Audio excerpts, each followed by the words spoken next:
जय हिंद बच्चों। तो हम आपकी अर्धवार्षिक परीक्षा 2024-25 के लिए कक्षा 10वीं का विषय हिंदी का प्रश्न पत्र लेकर आए हैं। ये प्रश्न पत्र आपके साथी राजन कुमार ने भेजा हुआ है। इस प्रश्न पत्र को हम लोग पूरा सॉल्व करने वाले हैं और सारे प्रश्नों को देखने वाले हैं। अगर आपकी हाफ ईयरली एग्जाम चल रहे हैं या फिर होने वाले हैं तो ये प्रश्न पत्र आपके अर्धवार्षिक परीक्षा के लिए इम्पोर्टेंट हो सकता है। तो आप इन सभी प्रश्नों को एक बार एग्जाम से पहले जरूर देख कर जाइएगा। और अगर आप चैनल पर पहली बार आए हैं तो चैनल को सब्सक्राइब और वीडियो को लाइक करना ना भूलिएगा। साथ में हमने आपके लिए टेलीग्राम और व्हाट्सएप ग्रुप बनाया हुआ है, लिंक आपको डिस्क्रिप्शन में मिल जाएगी, तो उसे आप जरूर ज्वाइन कर लीजिएगा। तो चलते हैं। सबसे पहले हमें कुछ सामान्य निर्देश दिए जाते हैं।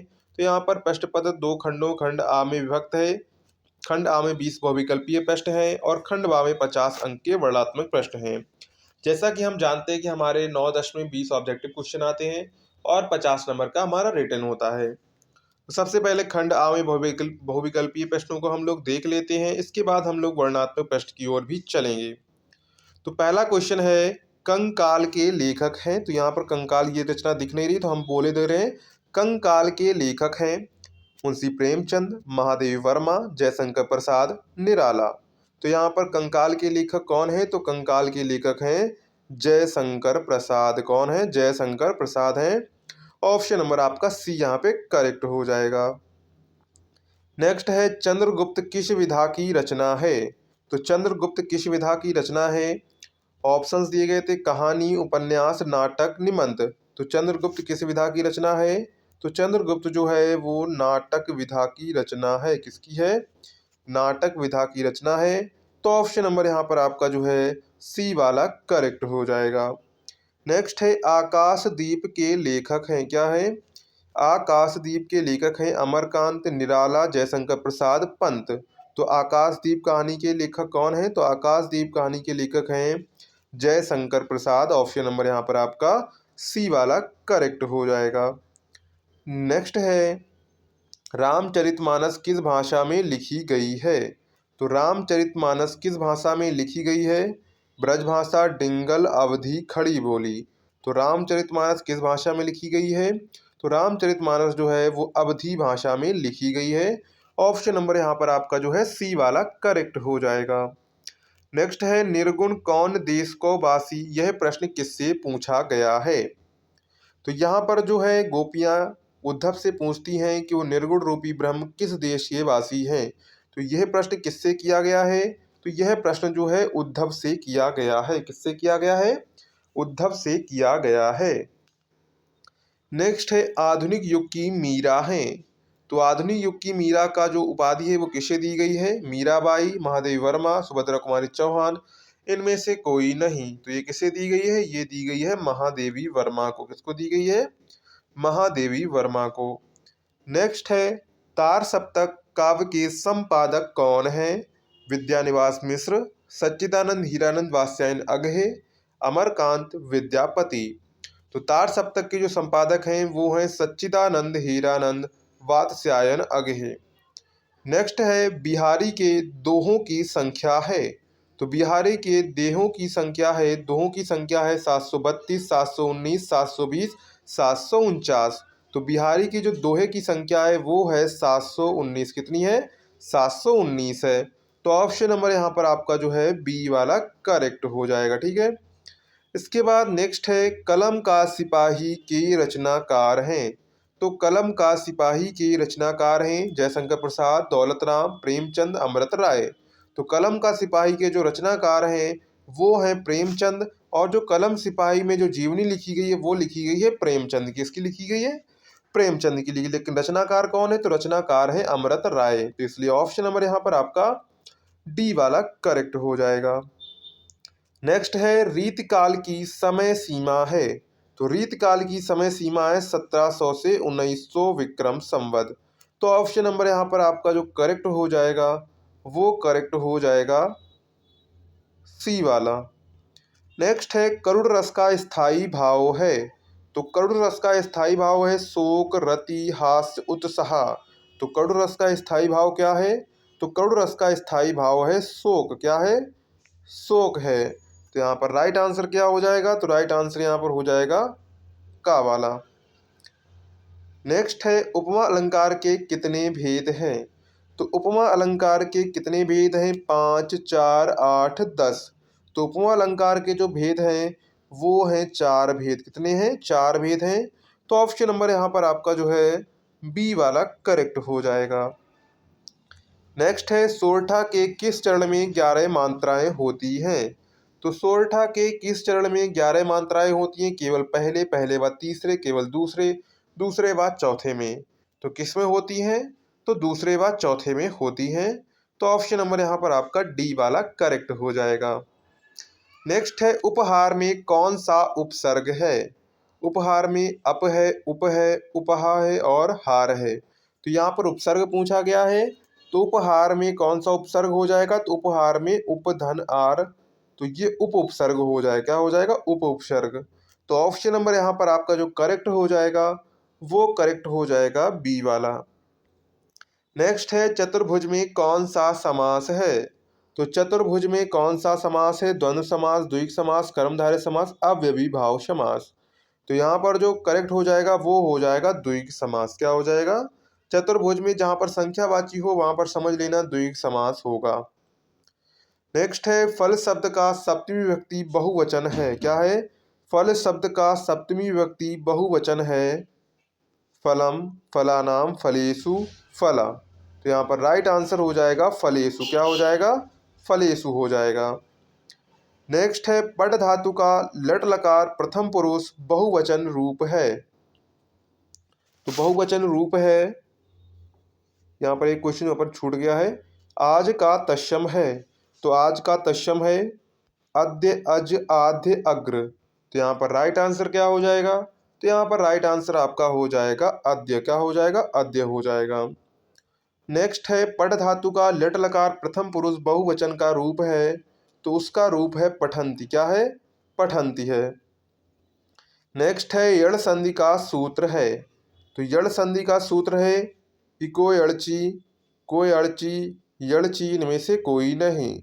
तो यहाँ पर राइट आंसर हो जाएगा ई को यणची। ऑप्शन नंबर आपका ए वाला करेक्ट हो जाएगा। नेक्स्ट है महानता में कौन सा प्रत्यय है। तो महानता में कौन सा प्रत्यय है, तो यहाँ पर जो है ता प्रत्यय है। कौन सा प्रत्यय है, ता प्रत्यय है।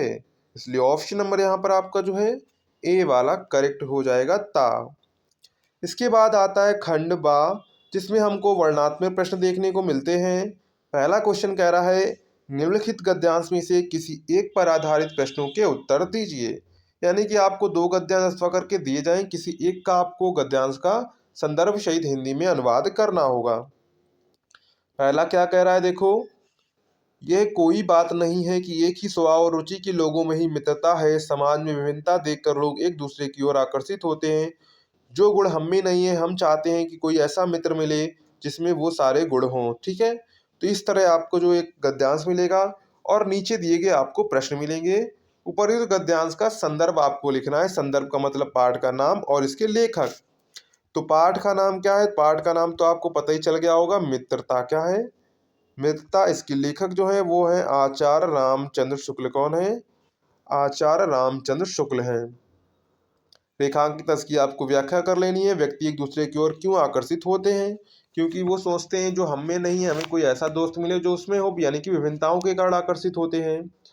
अथवा में अगर आपको ये ऊपर दिया गया नहीं तो आप नीचे वाला कर सकते हैं। काशी के उत्तर में धर्मचक्र विहार मौर्य और गुप्त सम्राट की कीर्ति का खंडहर था। इसके बाद है भग्न चूड़ा तृण गुल्मों से ढके हुए प्राचीन ईंटों के ढेर में बिखरी हुई भारतीय शिल्प की विभूति ग्रीष्म की चंद्रिका में अपने को शीतल कर रही थी। तो यहाँ पर इसके पाठ का नाम क्या है, इसके पाठ का नाम है ममता। क्या नाम है, ममता नाम है। और इसके जो लेखक हैं वो है जयशंकर प्रसाद। कौन है, जयशंकर प्रसाद हैं। इसके बाद रेखांकित की व्याख्या। निम्नलिखित पद्यांशों में से किसी एक पर आधारित प्रश्नों के आपको उत्तर देने हैं। पुरते निकसी रघुबीर वधु धीर धीर दय मग में डग झलकी भरी भाल कनि जल की पूट सूख गए मधुकर मधुराधर वय। ठीक है, तो इस तरह आपको जो है पद्यांश दिया जाएगा। सबसे पहले इंपॉर्टेंट जो है इसका है ऊपर पद्यांश का संदर्भ, मतलब कि पाठ का नाम और इसके कवि जो हैं। तो इस पाठ का नाम क्या है? इसका पाठ का नाम है वन पथ पर। क्या नाम है? शीर्षक जो है वो है वन पथ पर, और इसके जो कवि हैं वो हैं तुलसीदास। कौन है? तुलसीदास है। ठीक है। इसके बाद अथवा में आपको दूसरा दिया गया है पद्यांश, तो आप वो वाला कर सकते हैं। नर की अरुण नल नील की गति एक ही कर जोही, जे तो नीचो है चले ते तो ऊंचो होई। तो यहाँ प्रस्तुत दोहे का संदर्भ वही पाठ का नाम। तो पाठ का नाम है नीति, इसका शीर्षक क्या है? नीति है। और इसके जो कवि हैं वो हैं कविवर बिहारी। कौन है? कविवर बिहारी जी है। ठीक है। इसके बाद आता है क्वेश्चन नंबर 13। क्वेश्चन नंबर 13 में क्या कहा गया है? निम्नलिखित संस्कृत गद्यांशों में से किसी एक का संदर्भ सहित हिंदी में अनुवाद करना है। तो यहाँ पर आपको देखिए दो संस्कृत गद्यांश दिए गए हैं, एक आपको ये दिया गया है, एक ये। किसी में से आपको एक करना है हिंदी में अनुवाद के साथ में। इसी प्रकार आपको दो श्लोक दिए जाएंगे।